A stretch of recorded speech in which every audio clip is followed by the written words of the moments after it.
3, 2, 1. This conference is being recorded. Welcome to Blog Talk Radio. High fidelity.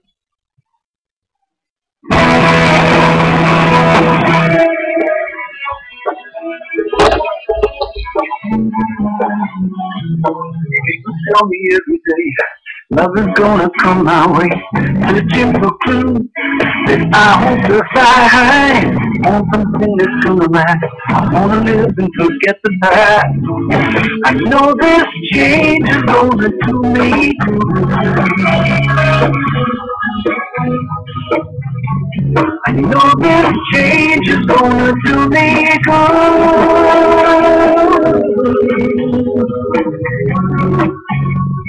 Even though it hurts me now,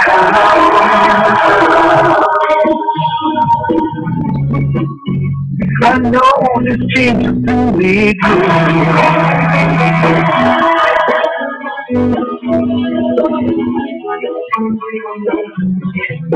Wondering where the wind will blow. You got a clue to let me know. Don't hold back now. Give me a sign. Tell me something really good. I said you dream, you know you should. I know this change is gonna do me good. I know this change is gonna do me good.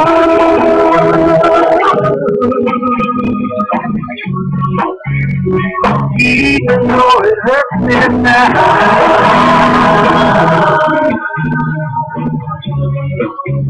I know this change will do me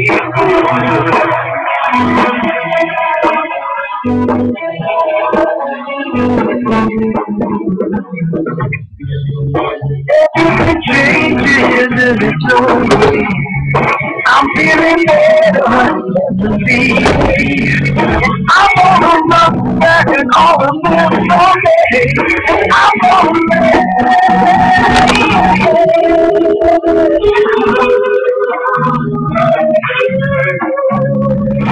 even though it hurts me now,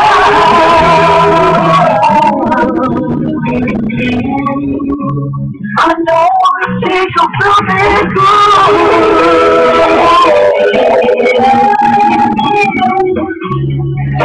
Even though it hurts me now,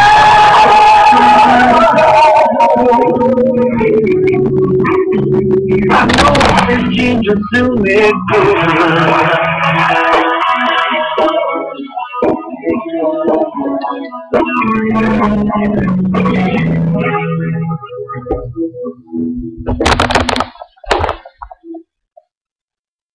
Aloha!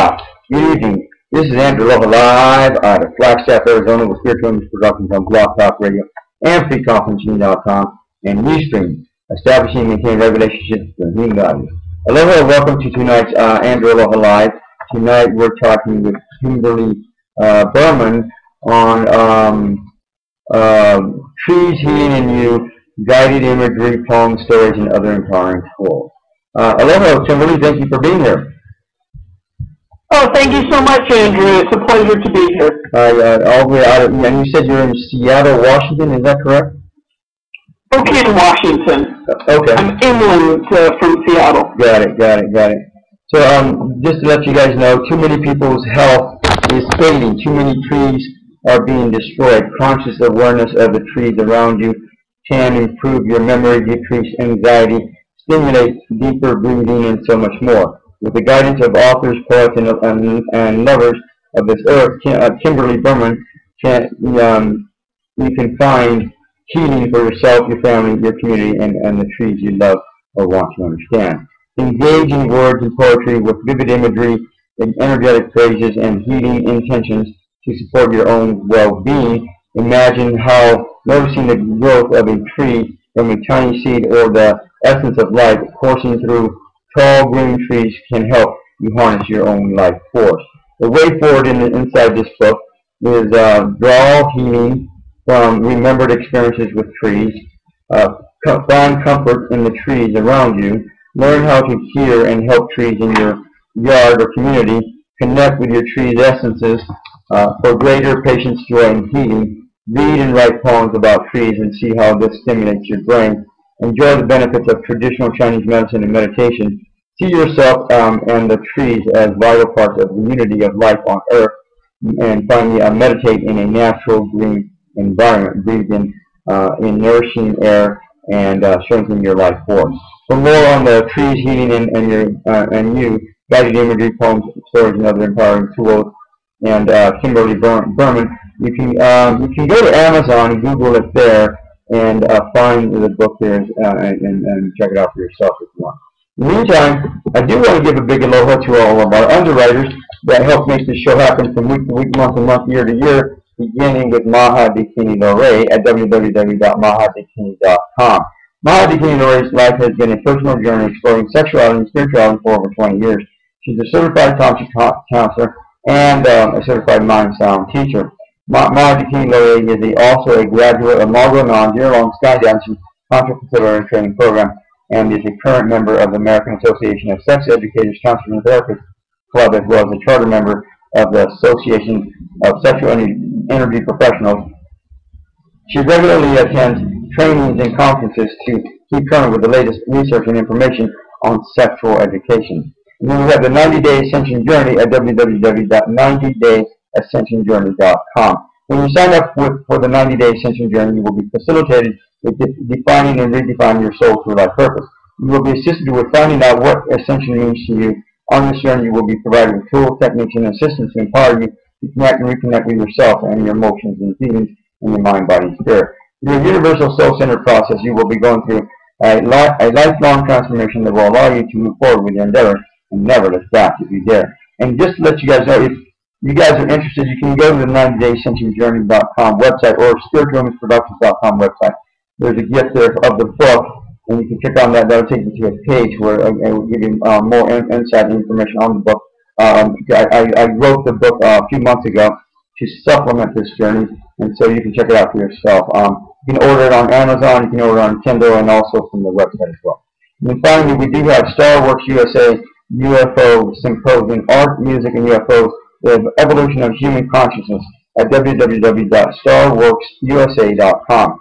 Join us for the 6th Annual StarWorks USA UFO Symposium, Art, Music, and UFOs, the Evolution of Human Consciousness, at the Aquarius Casino Resort in Laughlin, Nevada, from the 11th through the 13th of November, to be hosted by Paula Harris, producer of StarWorks USA, investigative journalist and author, and also Ron James. Other speakers include Karen Ong, Eric Lutz, Mike Barra, and filmmaker Jennifer Stein as well. Again, if you guys want to check this out, if you missed some of it or didn't understand some of this, you can always go to spiritualimageproductions.com, spiritualimageproductions.com. On the right-hand side, there's a place to sign up for the email list, Six Divine email list, and then on the left-hand side, there's a link that says Andrew Aloha Live. You can click on that. That'll take you to the page where I'm at, and you can check all this out for yourself. In the meantime, we have Kimberly all the way out of Washington. Thank you for being here, Kimberly. Thank you.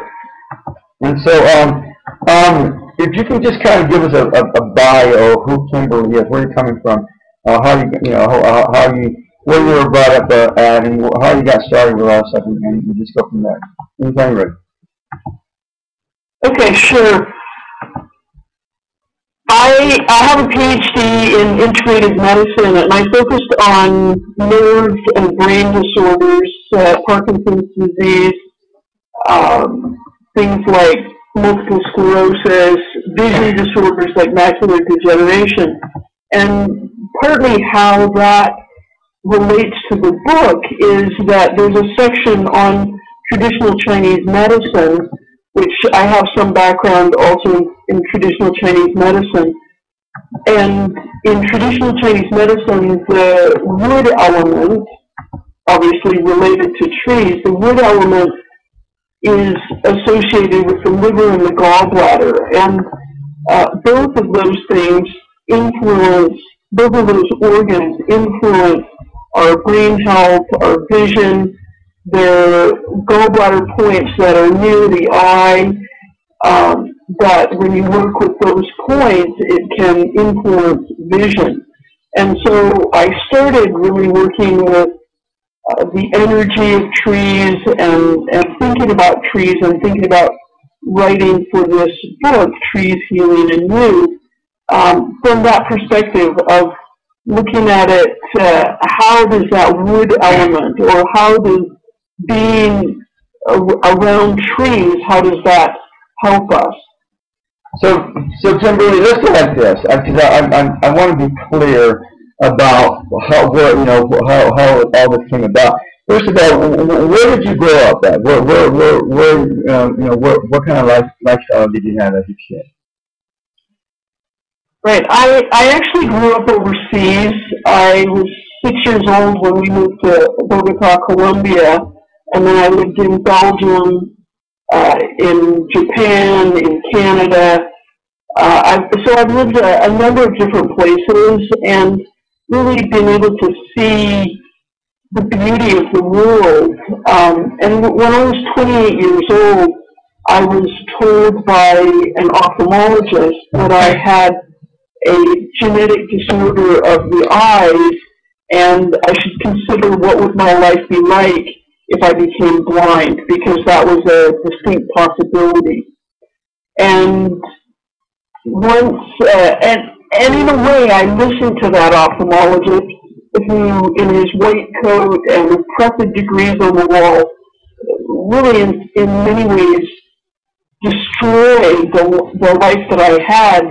I was working as a professional photographer and journalist at the time, and it was devastating to me, the thought that I might not be able to see what was around me. And I ended up going to massage school, and there started to learn about nutrition for the eyes and craniosacral therapy and traditional Chinese medicine. And as I said earlier, in traditional Chinese medicine, vision disorders are associated with the gallbladder meridian or line of energy, and a lot of those gallbladder points are around the eye.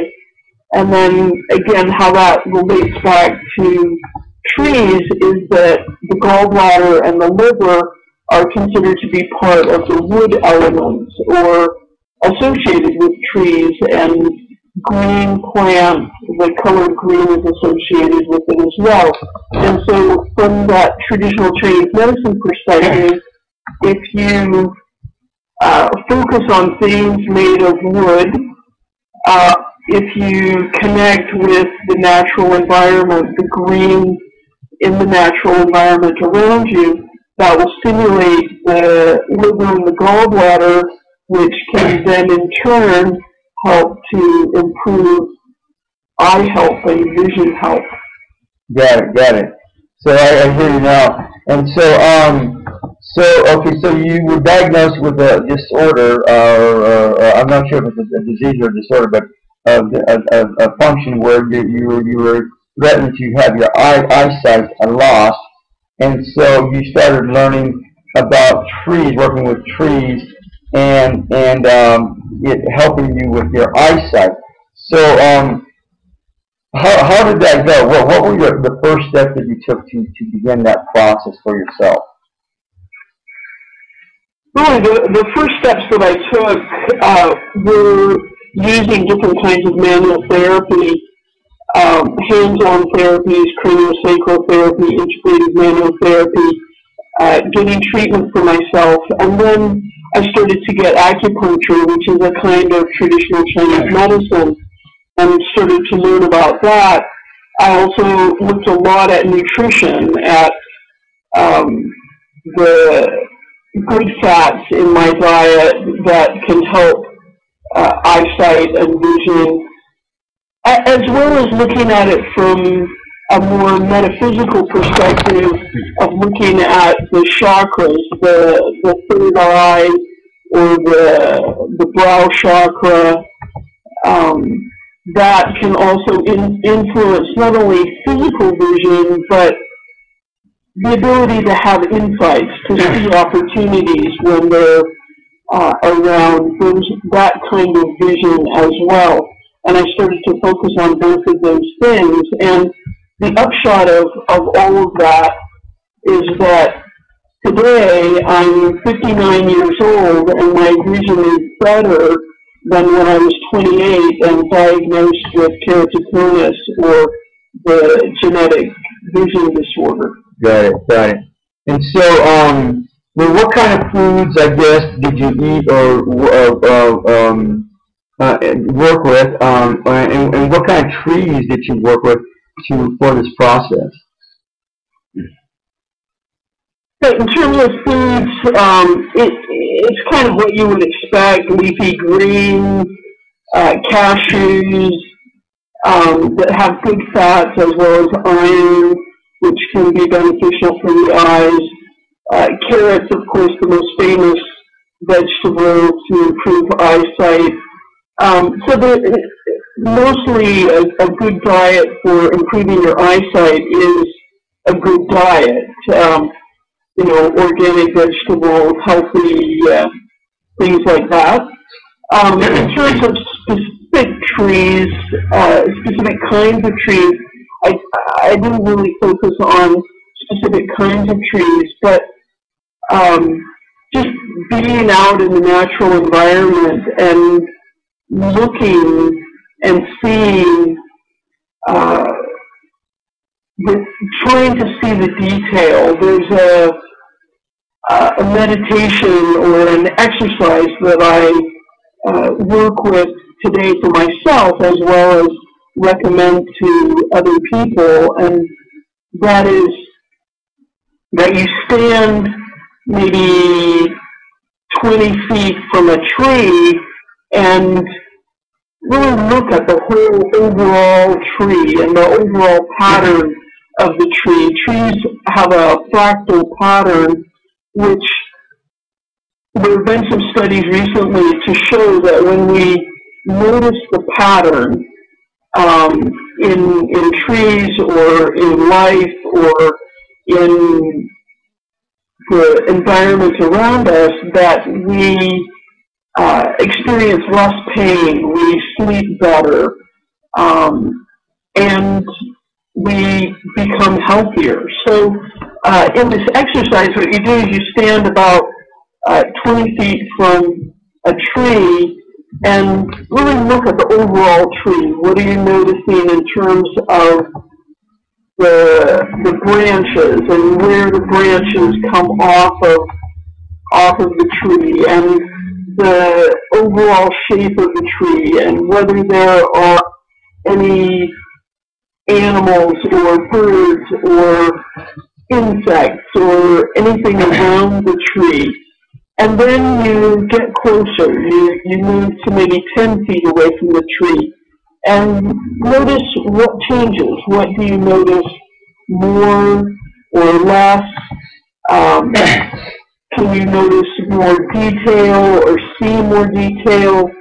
And then you get even closer so that you're maybe a foot away from the tree, and then noticing the pattern in the bark or the way different branches branch off from the bigger branch, and maybe the detail along the edge of the leaf. And then you can get even closer, and maybe at this point even close your eyes and imagine seeing into the tree.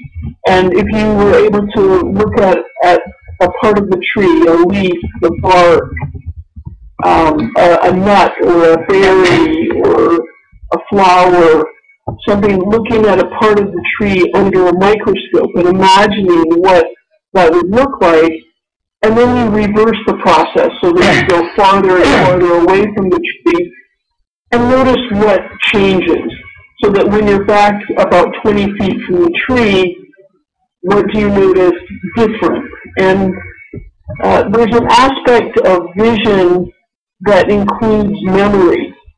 And sometimes we see details not because we literally are seeing them, but because we remember them. And so when you do this with a tree, you've been up close, you've been able to see closer, so that then when you're farther away, actually see more detail in the experience. And you can do this whole meditation as a visualization where you're just inside and you close your eyes and you imagine standing 20 feet from a tree and then closer and closer and closer and then backing away again so that you can do that whole process. And for me, really noticing the pattern, noticing where there's an edge, where the tree meets the air, or the branch meets another branch, or a leaf meets the branch. Noticing those edges can also help to improve vision or clarity of what you see.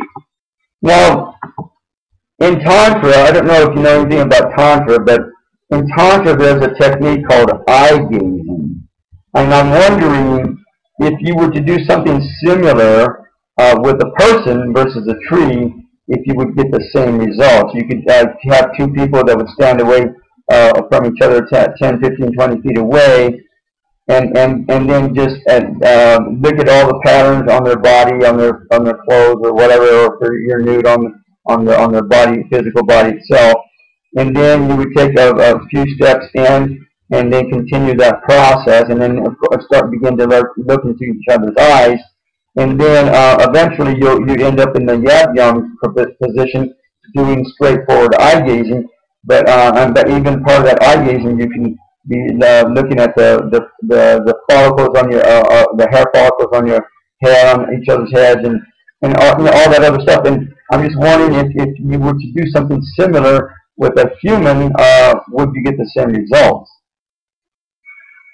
I think so. I think that you bring up a very good point, and I think that it would be very interesting to do it with another person. And the added piece is that not only are you looking at them, but they're looking at you, and that influences the experience as well.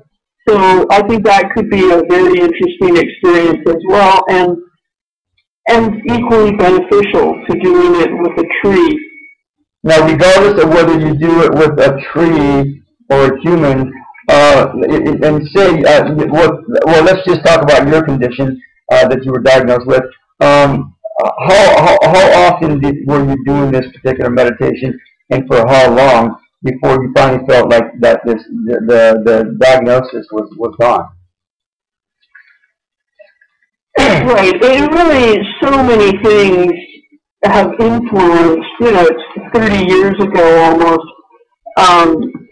So many things have influenced that I'm not sure that I can relate it exactly to one meditation. There's a Japanese saying, there are many ways to get to the top of Mount Fuji. Yeah. And I see working with trees and the energy of the wood elements and the color green as being one way to achieve better health, better vision, better brain clarity. Got it. So, okay, so with that in mind, what period of time did it take, you felt that it took to, with all the therapies that you worked with and utilized, did it take for you to finally overcome the disease or that diagnosis or whatever that was called? Yeah, I mean, as soon as I started getting treatment myself in terms of manual therapy, hands-on therapy, and working with the nutrition and the visualization,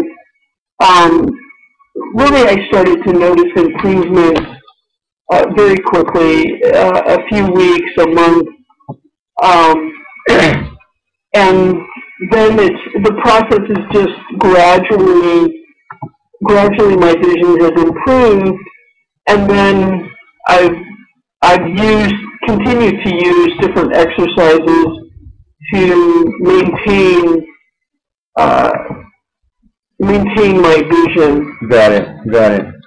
Now, Actually, I lived with this guy for a few months here in the Sedona area, and he lived in a dome, and he had it specially made, and he states that because of living there over a period of time, his vision improved as well by just living there. What do you think about that? I think that there, as I said, that Japanese saying, there are many ways to get to the top of Mount Fuji, or there are many ways to improve vision. And the thing is that the environment that we live in, the environment that we spend a lot of time in, it influences us. And, you know, without knowing what the dome was made of, but it's hard to say exactly, but I certainly value his experience, and our environment influences us, and I think that's what makes trees so important, is that they're part of our environment and influence how much oxygen is in our environment. It influences the calmness that we can have, the joy that we can experience in the natural world. There's so many ways that whatever our environment is, you know, the friend that you had, that just, I think, accentuates the idea that our environment matters and that our environment changes us, and we should, of course, create for ourselves the best possible environment that we can. Absolutely, absolutely. And so, now let me ask you this. I have to ask this. Are you a tree hugger, Kimberly? In the metaphorical sense, absolutely. In 2013, I rode my bicycle 3,000 miles across the country with a group called Hazon, which is the largest Jewish environmental organization in the country. And so, from that perspective, I do consider myself an environmentalist, a tree hugger, if you will. And do I literally hug trees? Not that much, but I really take advantage and enjoy being out in the forest or surrounded with trees. I have quite a number of trees on my property, and really enjoy being out in that natural environment. Absolutely. Now, what trees are your favorite trees? Well, I love fruit trees because of the fruit that they give. I planted a little over a year ago, I planted several apple trees and Asian pear trees in my garden, and this year we got one Jonathan apple but quite a few Asian pears. Those came very quickly, and so I love fruit trees in part because of what they give. In terms of ornamental trees, I would have to say hands down Japanese maples. I just think the red of the leaves and the leaves seem so delicate to me and just beautiful. Willow trees also I think are beautiful, the way that they kind of bend and the shape of them. Got it. Now, here in Arizona, they have the aspen and the pine, which are really awesome. Especially the aspen, they grow so tall and they're so white. And then the only other tree that I really like is the redwood. The redwoods out in California. I'm assuming you've been out to the redwoods. Is that correct? Right. Yeah, just a few ways in Utah is apparently what's considered the largest single organism in the world, and that is an aspen grove, because aspens, like an aspen grove, all the trees are connected, and so it's considered one organism. It's acres and acres and acres of this one aspen grove, and it's considered the largest organism in the world, and it's just up there north of you in a ways in Utah. Well, you know, to me, in my perception, all trees are connected, period, on this planet. And it's interesting to note that, I mean, there's all kinds of how would you say, factors to consider, but the trees on this planet have been taken out more and more and more every year. And is there a correlation between the amount of trees that are being taken out and the amount of disease that humanity is incurring? It's hard to say, but I think one correlation is that it is oxygen. You know, if we don't have oxygen, which is provided primarily by trees, if we don't have oxygen, then we can't think, we can't really function at a high level. If you think about climbers when they go to very high altitudes where there's less oxygen than there is at sea level, what happens? They start to get headaches. They start to not be able to think clearly. They get muscle cramps, and those that does influence us. Those are the same. Those are the same around us. Those are the same symptoms that for people with diabetes, the onset of diabetes and diabetes itself. And none of that, and if you noticed, and I know you probably know, the amount of diabetes cases that have increased over the years is exponential, I'm sure of it. And not to mention the amount of cancer cases that have increased over the years has been exponential. And both of those require lots of oxygen. Both of those are due to lack of oxygen in the body system and so forth. Right.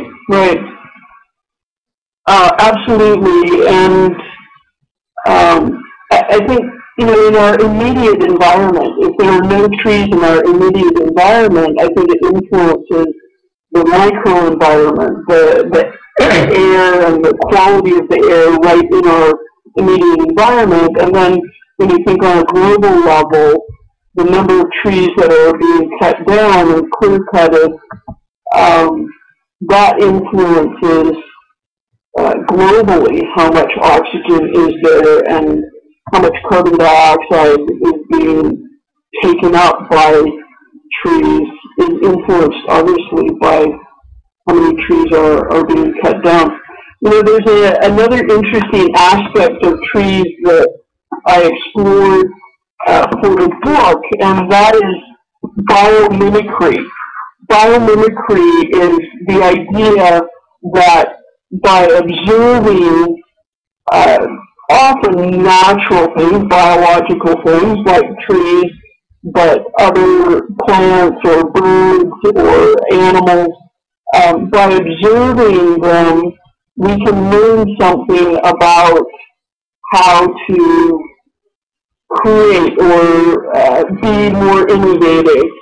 For example, Velcro apparently was developed by a man after a thistle stuck to his pants, and in pulling them off, he figured out how it is that thistle seed stuck onto his pants, and developed Velcro, which obviously very widespread at this point. And one of the chapters in the book, Trees Healing and You, is called Biomimicry Learning from Nature. And I wrote a number of poems for the book, and if I could, I would like to read one of them. Absolutely. Whenever you're ready. Would be okay. All right. So this poem is called "Trees Originate Human Innovation." Velcro snapped together after Swiss engineer George de Maestro patented nature, burrs sticking to his clothes. Design software created German researcher Klaus Matthack, used in Opel and Mercedes cars, reflects the way trees and bones distribute strength and load. A fan created by Pax Scientific borrows from patterns of swirling kelp, nautilus fractal patterns, and whelks to move air more efficiently.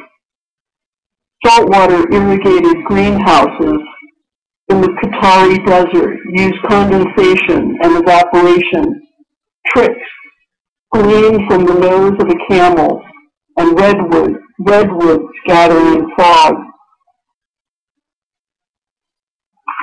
I'll just leave it goes on a little bit longer, but I think that's one of the other interesting things about trees is that there are certain innovations or ideas that have come from people observing trees and how trees are able to grow so tall and how they're able to gather rainwater or mist, and how they're able to turn sunlight into matter related photosynthesis.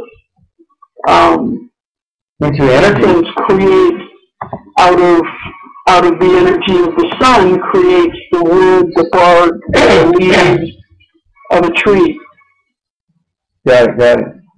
So I'll tell you what, let's go ahead and take a break and play some music. I want to play a song called Om Namah Shivaya by Daniel Paul from his album Elephant Prayers. And I want to send out love, blessings, healing, dangers of light, and love to all the trees on the planet, to everyone here on the phone lines and the chat rooms, and all our family and friends, to our vehicles that help take care of us, and the places of residence that help take care of us, to the President of the United States, and his family and friends, and also to all those running for office this year and their family and their friends. And also to all the kids and animals and the plants on the planet, especially the ones in need and concern. Anybody you want to add to that, Kimberly? No, that sounds great. So to everyone else in need and concern, we will be back. Om Namah Shivaya by Daniel Paul from his album Elephant Prayers, and again, we will be back.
This is Andrew Aloha Live. Out of Flagstaff, Arizona, with Spiritual Illness Productions on Blog Talk Radio, freeconferencing.com, and Ustream. Establishing and maintaining right relationships through human values. Tonight we're talking with Kimberly Burnham, all the way out of Washington. She grew up literally in several different areas. She did a lot of traveling when she was a kid. I guess moved around. Your parents were in the military? What was that all about, Kimberly? My father was an international businessman, so he worked for a national company. Got it. And so Kimberly was diagnosed with an eye disorder or disease, and was told that she could potentially be blind. So immediately she took action and began to work with various healing therapies to help bring about her eyesight into a better place than it was before, and in fact states that now her eyesight is even better now than ever before, than even when she was younger. And so she part of those therapies included working and dealing with trees, including a meditation where you stand in front of a tree and notice all the different patterns, and you get closer and closer to the tree, and continue to notice all the different details and patterns of the tree, and then you reverse that, and then go from there. So thereby creating a sense of release, maybe a sense of peace, and maybe even opening up your mind to even more possibility in whatever's going on in your life. So. Is it safe to say that, Kimberly, for that particular exercise? Yes, absolutely. Okay. And so, and one of the things in the book also is a way to get some life coaching from trees. There are a number of different quotes from famous and not so famous people in the book, but there are a series of 4 quotes that I think really are kind of like life coaching that we can get from trees. One of the quotes from Robert Schuller, he says, "Never cut a tree down in the wintertime. Never make a negative decision in a low time. Never make your most important decisions when you are in your worst moods. Wait. Be patient. The storm will pass. The spring will come." And I think that these kinds of quotes, these kinds of ideas are things that we can learn from trees, to wait, to be patient, to wait for the storm to pass. And there's another quote that I like from Abraham Lincoln. He says, "Character is like a tree, and reputation like a shadow. The shadow is what we think of it. The tree is the real thing." Got it. And Marcus Garvey says, "A people without the knowledge of their past history, origin, and culture are like a tree without roots." And one of the things that we tried to do, there were 6 authors, this is an anthology, but one of the things that we tried to do with the book is really convey a number of different ways that people can heal and can learn from trees, can experience a change in perspective, for example, from being out in a natural environment and being around trees, and so that they can look at their life in a different way and notice where the opportunities are, notice what's working, what's not working, what's good and what's not that great in their life, and be able to change things. And it's really a way to change our perspective. I think many people, if they think about a time when they've been outside walking in a forest, it can be a time of reflection, a time where you can start to feel get a little bit more insight about what you should do, how to move forward in a stronger, more successful, better way. Got it, got it. Now, let me ask you this, and I don't know that I've seen anything in the book about this technique, but have you ever just imagined or meditated on just being one with the tree, or just being the tree itself? Like even sitting down next to the tree with your back against it, and then just literally just allow yourself to surrender and meditate and allow yourself to be one with that tree in its entirety, in its wholeness. Have you ever done anything like that? Yes, absolutely. And those ideas are discussed, and specific meditations to help people to do that are written by Celine Courtier and Jim Conroy. They both have pieces, essays, where they talk about ways to really connect with the tree and to be one with the tree. So absolutely, I think that's a great thing, and I think really that's another way to create a shift in our perspective. And sometimes, things aren't going that great for us. If we just shift our perspective, we see so many other things. We see opportunities that we literally couldn't see before.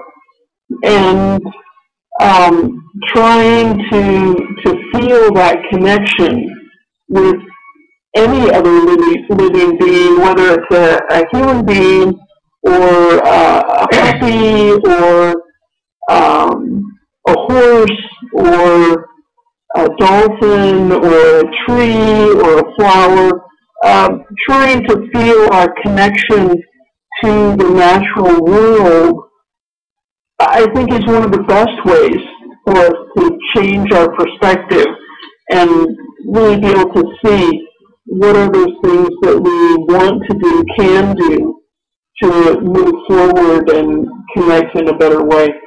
Because trees are very much alive. They're very much a living organisms, as you say. And if you can imagine being in the same place, same time, for 100, 150, 500 years, and just being this element on the earth that you can't just go anywhere you want. You can't just go eat anything you want or drink anything you want, and you can't move around. You're just sitting still, and for the longest time. And so many people on this planet have a hard time sitting still for 1 minute, much less hundreds of years. You know what I'm saying? So it's like that, and so it's an amazing perception to even imbibe that and even download that as a way of life, a lifestyle. And that is, I mean, this is a lifestyle for these trees, and it's something that very few humans could even handle, even for one day, much less hundreds of years. So it's pretty astounding, pretty amazing concept. And absolutely, I think that trees can certainly teach us about stability, but I think the other thing that they can teach us is how to make the best of what is around us, what we have. Because, as you said, trees can't go somewhere else. They're stuck with the nutrients that are around them. They're stuck with the resources that are around them. They're stuck with the amount of rain that they get or water. And I think that there's a good lesson there in terms of, what are we making of the things that are around us? And, what if we had to stay in one place and just had what we had? what kind of life would we create? And I think it's a great lesson. I mean, in that stability, but also making the best of whatever situation you find yourself in. so with that in mind, you got to ask, Kimberly, are humans stuck? Are we stuck? I think sometimes we feel stuck, and that's where I think, being able to do meditations or visualizations or exercises that create a new perspective. If you're in a forest and you're walking along a path, there are only certain things that you can see.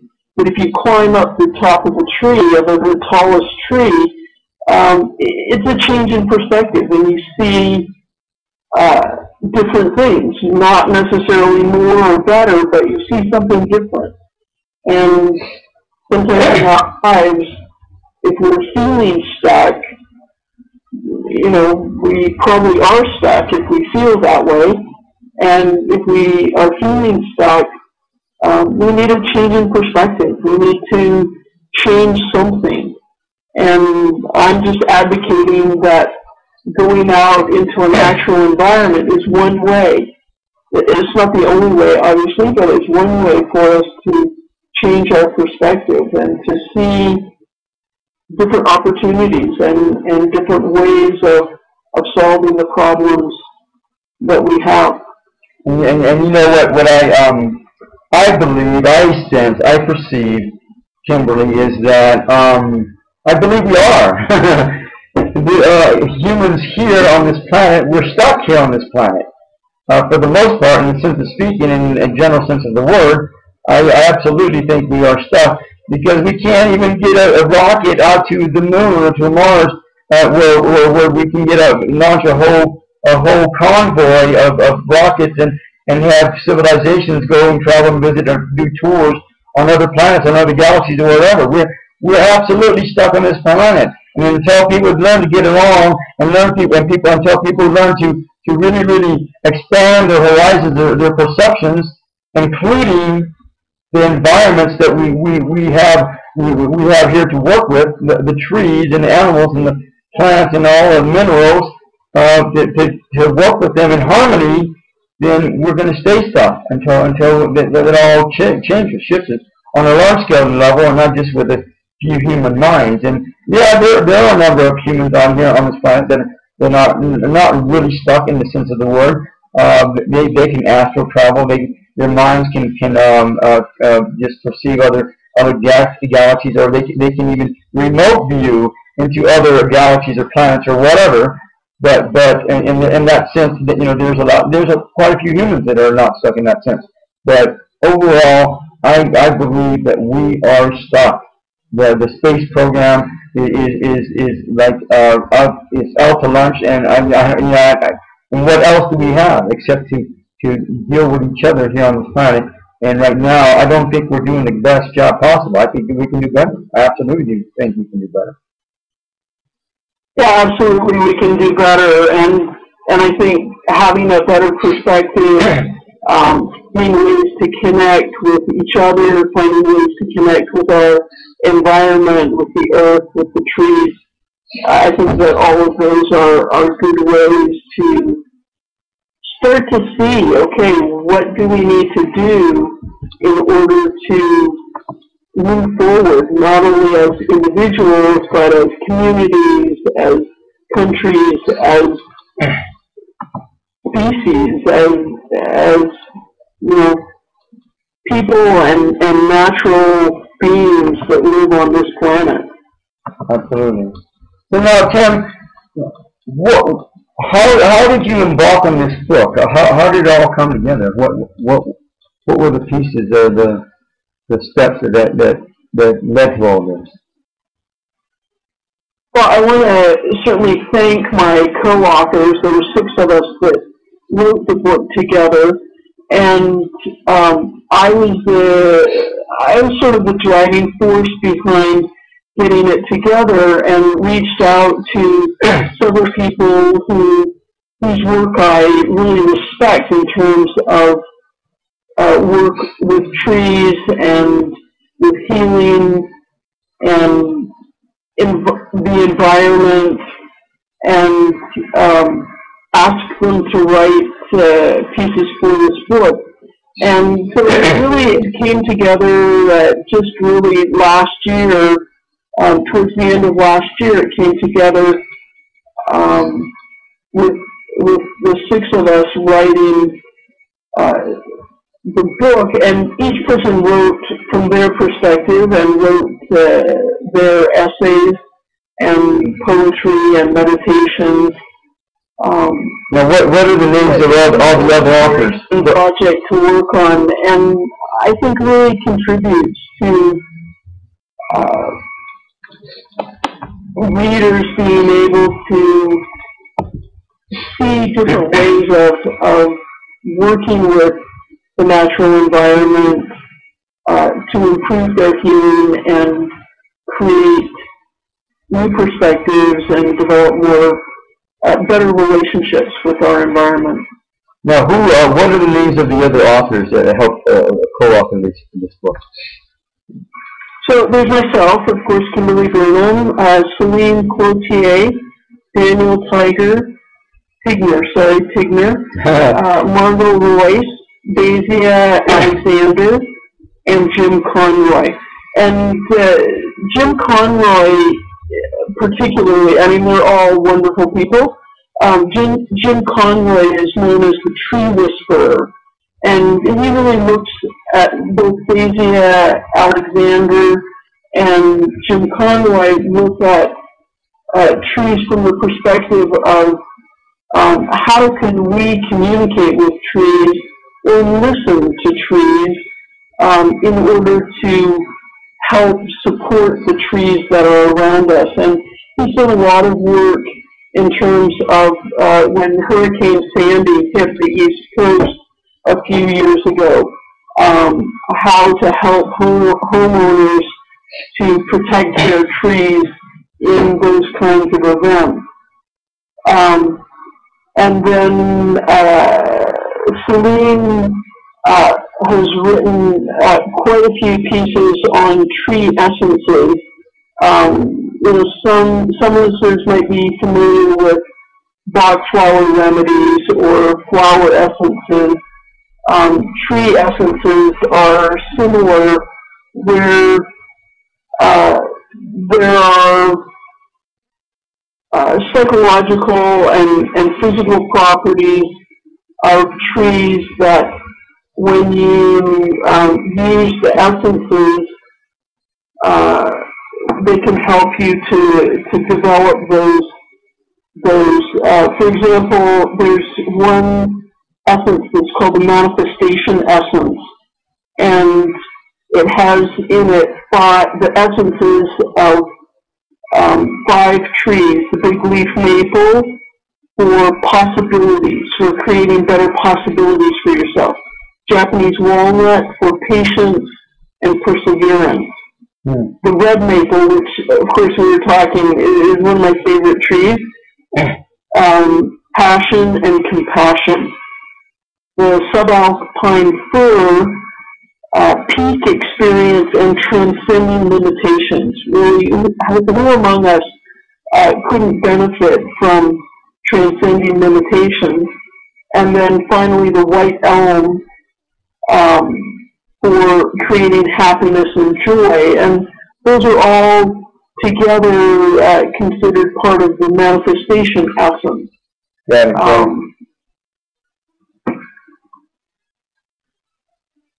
So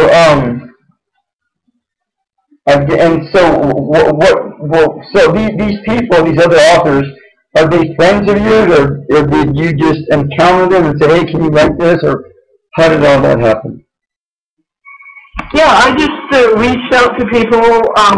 I was on Celine's mailing list, so I've been familiar with her work for quite a number of years, and I used to live on the East Coast, and so I was familiar with Jim Conroy's work, but I didn't know these people beforehand, and I just through the magic of the internet, I reached out to them, and there were other people that I reached out to that didn't have time or the inclination to work on this project with me. But I'm just so pleased with the experience of working with my co-authors of this book, and feel like each of us contributed very different things. That's, I think, one of the beauties of an anthology is that each person contributes a different perspective, a different way of looking at the topic. And so, I think some people will read the book and they may love the poetry that I've written for it, or the traditional Chinese medicine perspective, or what might really strike them are the photographs that Daniel Tigner took and contributed, or his meditations that he contributed. Margot Royce contributed really a wonderful story, really, of her experience of a particular tree that was outside of her house, and sort of the life lessons that she learned through that. And I think through her words, readers can look outside their window and think about their favorite tree, and what, beyond just enjoying the beauty of the tree and the energy of the tree, what lessons in life have they learned from that tree? Have you ever gone out and planted trees that like some of the projects that they do various places? I haven't done like an organized one. I certainly, on my own property, have planted trees, fruit and nut trees, as well as shade trees, pine trees. Okay. And there's a quote, I forget now who said it, but about the optimism and the gift to the future, to future generations, really, that planting a tree is. That a person, a shade tree, for example, a young person could plant a tree and they could then sit in the shade of it. But an older person plants a tree, that tree's not going to be that big. So really they're planting the tree to be a shade tree to provide fruit and nuts not only for themselves, but for their children and for future generations. And I think it's an act of optimism and of concern for future generations to plant trees. So I think that's just a wonderful thing to plant trees, whether it's on your own property or as part of a reforestation project. Yeah, exactly. And because there's been people that've gone and planted hundreds of trees inside of a weekend or something like that. And so and I think and I don't know, where do you draw the line? Do people need to do more of that now, or is there a level of balance there finally, or where do you draw the line? Oh, I think the world needs more trees, and I think we should plant them where we can and continue to plant trees. So if you do nothing else this weekend or this week, then go plant a tree. That might be some of the best advice you can give, huh? Absolutely. So what next now? What happens now with Kimberly Burnham, or Burnham? How do you say your last name? Burnham? Burnham. So what happens next? I'm currently working on a book. It's, to me, a very exciting project. It's around vision, and there's a kind of work that's called visual poetry. And what you do is you take a page that's written, and you read it, and you find what words jump out at you, and you circle those words, and then you color in with colored pencil or crayon, or you can paint, or whatever kind of artwork, but you paint or color around those words, and the words themselves become a kind of poetry, but you also have the image that you've created. And what are the benefits of visual poetry, of doing the act of reading and then finding what are those words that jump out at you from that page, and then creating an image, it really is a form of communication between your conscious mind, which obviously is reading the words, and your unconscious mind or your subconscious, bringing up what is in your subconscious to a more conscious level through the creation of the art. And so I'm currently working on a book for people with vision disorders, where the information on the page will be different exercises, different ways of improving your vision, different ways of looking at the world, of seeing, of gaining new perspectives, of new insights, metaphorically improving your the way that that inner seeing that you have. Each page will be an exercise, and then what the person should do with the book is read that page, but then circle the words that jump out at them, that touch them in some way, that impact them in a particular way, and then draw. So that sometimes people are reluctant to write in a book or draw in a book, but this is really, in a way, it's a coloring book, but the person could also just read the pages and benefit from the exercises. But if you take it that one step farther, it can be a very profound experience of the information. Now let me ask you this: what about people with cataracts? Would this help them too as well? I think so. I think with any kind of vision disorder, cataracts in particular are often about what kind of protein do you have in your diet, so that improving the protein, easy to digest proteins, clean organic protein can be beneficial for people with cataracts. But also improving the blood flow to the eyes, and when you use your eyes in particular ways, that can influence the blood flow to the eyes, which can influence healing. And so, yes, I think that it can help people with cataracts. Do you think it can actually heal this cataracts, or just improve the vision? Yeah, I mean, healing, it's difficult to say, to define healing, in terms of what would be considered healing. Mm-hmm. But improving vision, yes, absolutely. No. So so this and anything else that you want to put out there that we haven't talked about yet?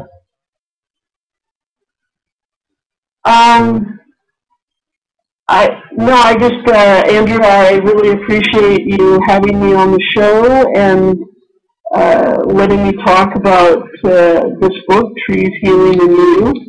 And I would really encourage people, I'd love it, of course, if people bought the book, wrote a review.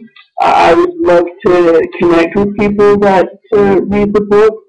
But really, even more important than that, I would encourage people to really notice and see your environment and connect with the trees and the natural environment and protect the natural environment. I really believe that what we love we protect.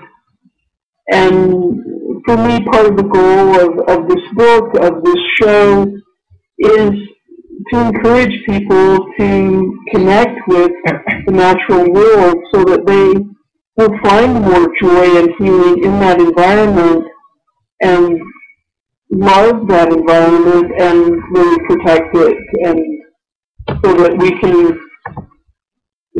can all continue to live on this planet and generations to come can live on this planet. Got it. And so, what was it that I was going to say earlier? I was going to say, ask you something real quick. But, so if people want to get a hold of you, Kim, where do they go to connect with you? So my website, the easiest way to get to my website is nervewhisperer.com. You can also look me up on Amazon. I have an Amazon authors page, Kimberly Burnham, on Amazon. You can look up the title of the book, Trees, Healing, and You. You can look up my name. My website is nervewhisperer.com. Got it, okay. And I want to thank you for taking your time to share with us and explore with us and talk to us about trees and all these other concepts. I appreciate that. And sometime maybe if you get your other book up and going, maybe we can bring you back for that or something like that. Yeah, thank you so much, Andrew. All right, and I want to thank everyone else for being here. Have a God-Goddess week. Be the love that you are, always have been, and always will be. Aloha.